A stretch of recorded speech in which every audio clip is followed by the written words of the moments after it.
Good evening and welcome to an evening of professional boxing from Alumni Hall on the campus of DePaul University. I'm Dan Roan along with Chicago boxing historian and authoritarian Ben Bentley. Ben, it's been a long time since we've had the heavyweight champion of the world in Chicago fighting a regular fight or an exhibition. That's what we have here tonight, though, in Mike Tyson.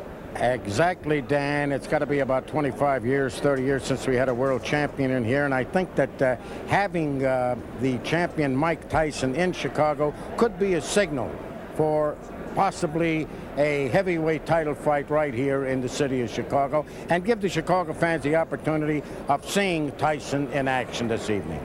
He'll be fighting Quick Tillis in a 4-round exhibition. We have some action here to show you from Tyson's early career. You know a lot about this man already, I'm sure, but let me tell you that in his first 15 fights over 9 months of his career, he fought a total of 22 rounds. That's how quickly he disposed of some of these people, Ben. Yes, there's no doubt about it. Dan is creating a dynasty in boxing. He just tears these opponents apart. But it's going to be interesting to see him back again tonight, although it's an exhibition with James Quick Tillis, who, of course, took him to a 10-round decision. Of course, I'm talking about Tyson defeating him about 2 years ago. Yeah, and here's some of the action right there. Quick Tillis went down in the 4th round of that bout, but got up grinning and held on and was able to take Mike Tyson the distance. That was somewhat of a surprise. And, of course, tonight being an exhibition, we don't expect any real serious action. There won't be any knockouts, no decisions rendered at the end of this, but still it's a chance to see the heavyweight champion in action.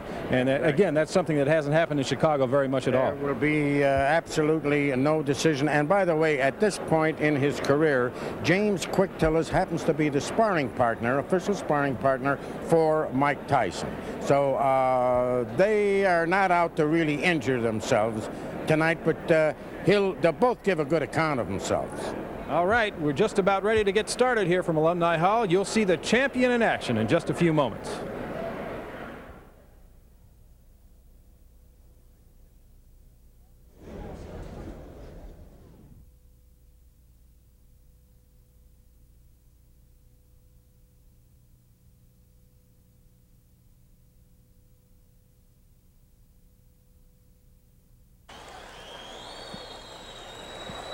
Welcome back to the Boxing Benefit for Holy Angels Church. Dan Roan and Ben Bentley at DePaul's Alumni Hall, where a good crowd has gathered in anticipation of watching the world heavyweight champion at work. And here he is entering the ring. There he is, and he's got a tremendous ovation. And he also has an entourage, the likes of which I've never seen. He is really surrounded by trainers, managers, security people. But both are in the ring, Dan, and this is what counts. There's Quick Tillis taking the normal bows. And we'll go up to the announcer now. 4 rounds of boxing. First of all, in the red corner, he is fighting out of Tulsa, Oklahoma.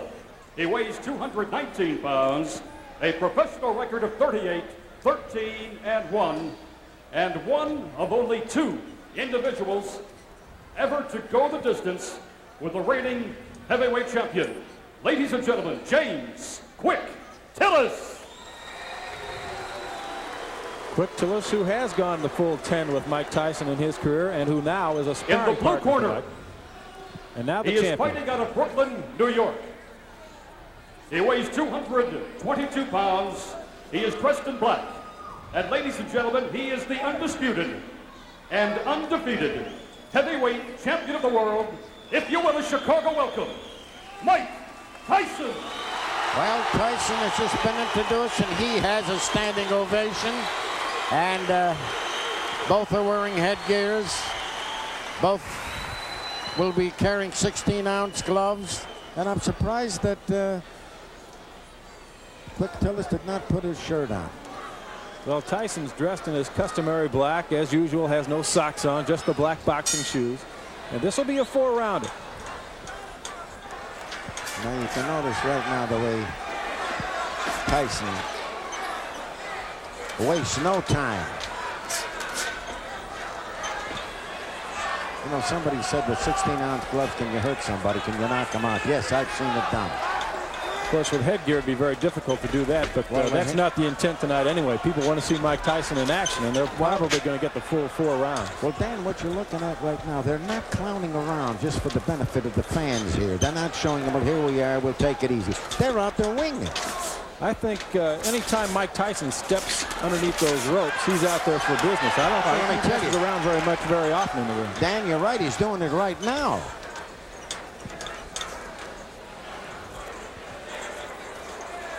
Tyson in black, Tillis there on the right. First round action. You know, Tillis is saying this is where it all started for me. I want to make a big hit. I want to come back to Chicago as a headliner again. For a while, he was going great guns. Oh, he really was. It knocked out virtually everyone he fought and was undefeated when Mike Weaver beat him back in '81 out of the Rosemont Horizon.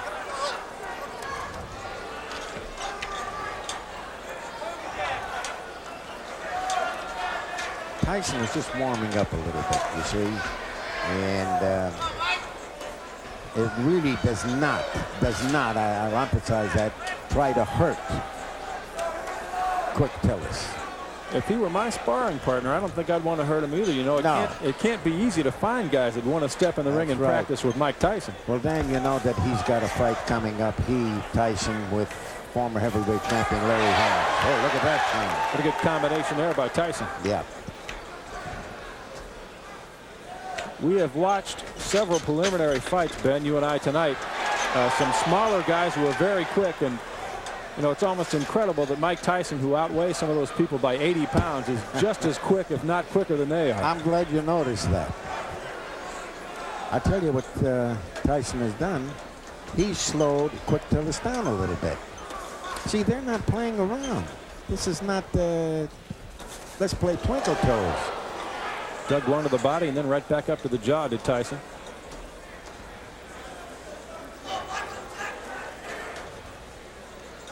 And you look through the crowd and you watch all the folks.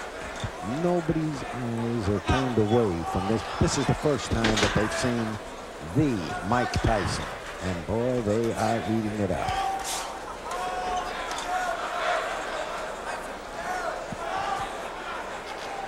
Counting down to the end of the first round. Again, this is scheduled for 4. An exhibition. There'll be no decision at the end. There's one. Yeah, well, you know, as you look at him, Dan, I feel that as great as he is, Tyson, he needs a lot of work. He certainly needs a lot of work yet. Well, you've been around boxing for years and years, and you saw some of the greatest heavyweights in history come through Chicago. Right. Guys like Marciano and the like. Who fought here in Chicago. How would, in your opinion, this guy compare to some of those people? Well, I'll be very honest with you. I still think, as I said earlier, he needs a lot of work. I don't think he would have fared well with a Joe Louis. I don't think Marciano would have had trouble with him. He's still got a long ways to go. Good fighter, real good fighter. Again, I say nobody around to challenge him, but I think that some of the other fighters that I had seen, the great heavyweights, he needs a lot of work yet. Well, we'll keep in mind that he's only 21 years old and fighting in an era in which there aren't that many great heavyweights to go up against. It's tough to learn when you're 21 and there's nobody out there to fight. I keep telling you, Dan, that there's nobody around that could get the crowd excited. In other words, if you were talking, you say, well, after he fights so-and-so, you know who I'd like to see him fight? I'd like to see him fight this fella or that fella. But there's nobody around. Well, he's got Larry Holmes coming up in January. And later on down the road, probably not until early '89, Michael Spinks, which is one that a lot of people are looking forward to. I hope that fight comes off. There seems to be a little controversy about that. Well, I think there's too much money to be made in that one for it not to happen sometime. Too much money. Tonight they're fighting their hearts out for just expenses. And they're not even paying that. I understand they paid their own way in. They're paying their own hotel. And incidentally, the officials here tonight are not getting paid. The referee, the announcer, and the judges. Well, Holy Angels has yet a long road to hoe. They need somewhere in the neighborhood of $3.5 to $4 million to rebuild the church that burned to the ground. And As of now, Father Clements says they're in the neighborhood of 1 million. So there's 2.5 or 3 to go, and this may pay some of the freight. As we said, a good crowd here to watch the world heavyweight champion Mike Tyson and Quick Tillis. Just past the midway point of round 2.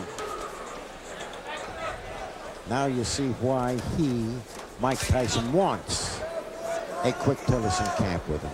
And you see, I mean, there's no playing around. I'm not taking it easy. You're not taking. They're out there really punching and winging.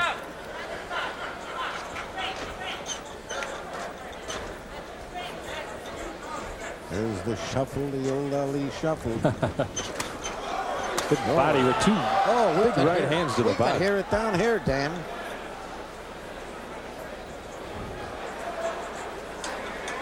Oh, they're getting them. And incidentally, the promoter, Ernie Terrell, who worked with Father Clements, put together a great show.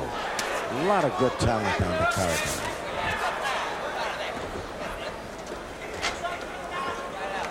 We'll be seeing some more of that talent later on in the show. Craig Bojanowski will fight Al Hauk, and we'll look forward to that one. It should be fun. Tyson with a good combination. Tyson's throwing most of the leather here, Ben. I don't think Tillis is getting off very well. Well, that's why. That's why he's a sparring partner, huh? I was just going to say. But I tell you, he's not leaning over the champion. He's not trying to stop from getting tired. And this is, for an exhibition, this is as good as you'll see anywhere. Mike Tyson, 21 years old, Brooklyn, New York. A troubled youth. And Ben, you know, or knew, I should say, Cus D'Amato very well. Yes, I did. And their story is a very heartwarming one. Tyson was headed for serious trouble. That's right. And Cus pulled him out of it, turned him around, and I know, although he's not here now, he'd be very proud of the way Mike Tyson has turned out. You know, he had Floyd Patterson, and Floyd Patterson was a problem too. And it was Cus D'Amato, that took him out of I think a Williamsburg section in New York, and he too was running around with bad company, turned him into there was something about Cus D'Amato that immediately gripped you, and man wound up with 2 world champions.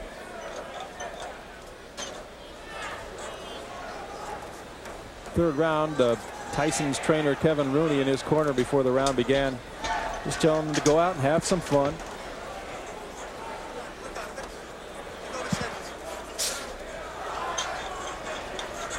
See what I enjoy about this, it's not patty cake.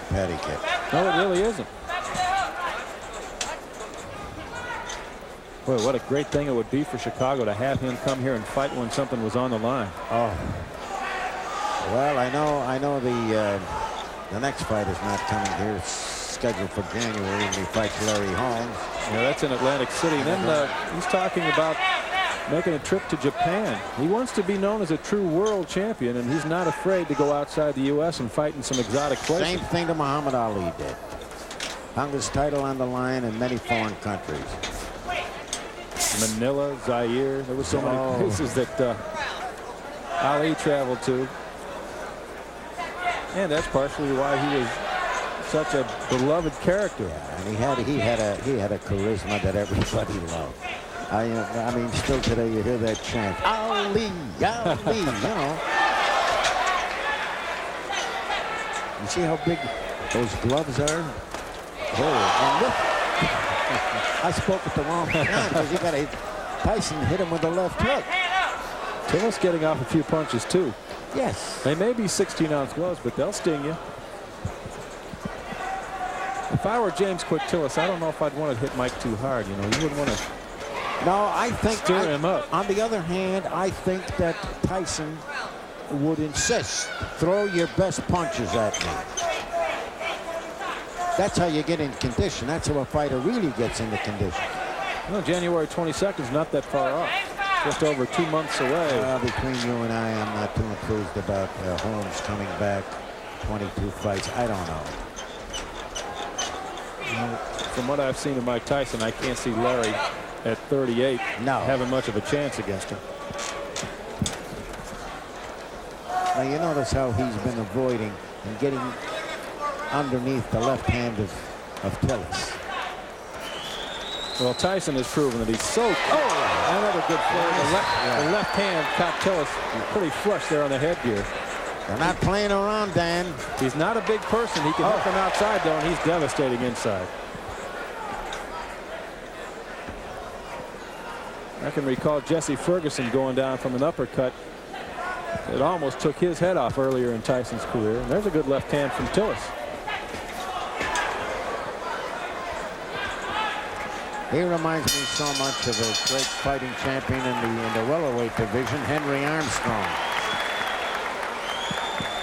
We'll take a look at some of the action there from round 3. And again, these two going at each other pretty hard for an exhibition. As you can see.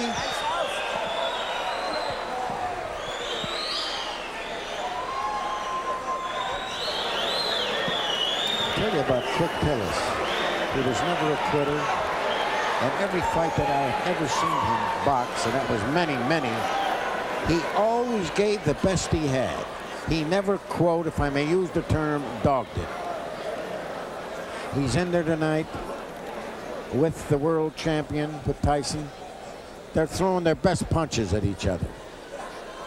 And yet you could see the respect that Tyson has for Quick Tillis, who now, as we've talked about, has become his chief sparring partner, and I can see why. That's the kind of a guy I'd like to have in a training camp if I had a fighter. Well, Tillis earned it when he fought Tyson. He went the distance. He went 10 rounds with him. He's one of only 4 men ever to do that. Not only that, took his best shots, Dan. He sat down once in the 4th round of that fight, but aside from that, hung in there and slugged it out pretty well with him. Of course, the popular tactic now when fighting Tyson is to grab and hold and smother and cover and try not to let him get off. I'm glad you brought that up, because everybody that fights Tyson, they all have the same script writer. I saw something about Tyson that I think I can lick him. He does this, he does that. He was never in anybody like, and then you hear the same thing for every fight. Tyson exploding out of that clinch with a couple of good shots to Tillis's body.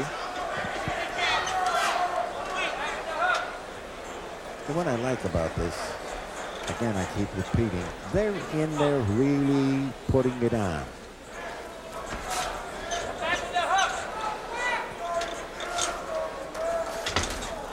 Well, Mike's trying to set up something there. Yes, he is. He tries to get away from the left hand. And over the left hand, he throws a left hook. Get that. Well, Tillis knows about the hook. That's the punch that knocked him down. That's right. Now they're staying in close.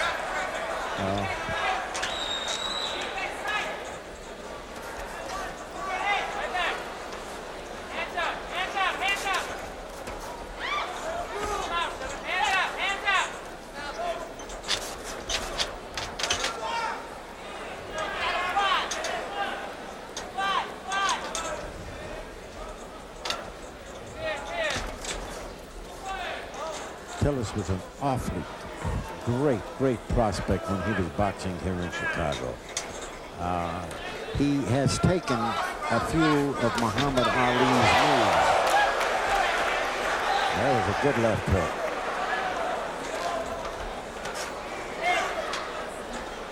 That's a shot that with lighter gloves and no headgear. Well, then you know what you're running into.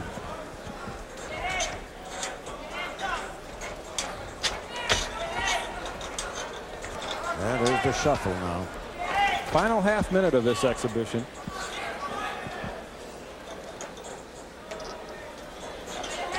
It's been fun to watch, and while nothing's at stake here, we in Chicago have had the opportunity of seeing a heavyweight champion of the world in person. As they finish it up with a flurry, there's a lot to be said for that, Ben, and also, of course, let's not forget the main purpose of all this, and that's the benefit for That's Holy the Angel. bottom line, Dan. There's the bell. And that will do it. We'll step aside now for a moment and come back and talk with Mike Tyson. And we return in just a moment.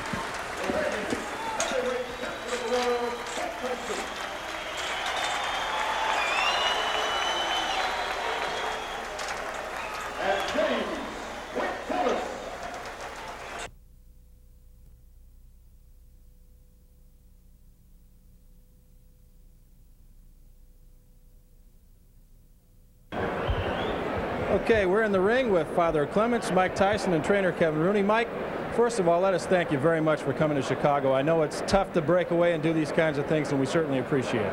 Well, again, it's always my pleasure to do something for Father Clement, and I felt good. I needed to work anyway, so it didn't hurt me by any means. And I'd like to dedicate everything to Father Clement for helping me. And the winner of this fight is the church, Holy Angel. Well, thank you very much. We certainly appreciate it.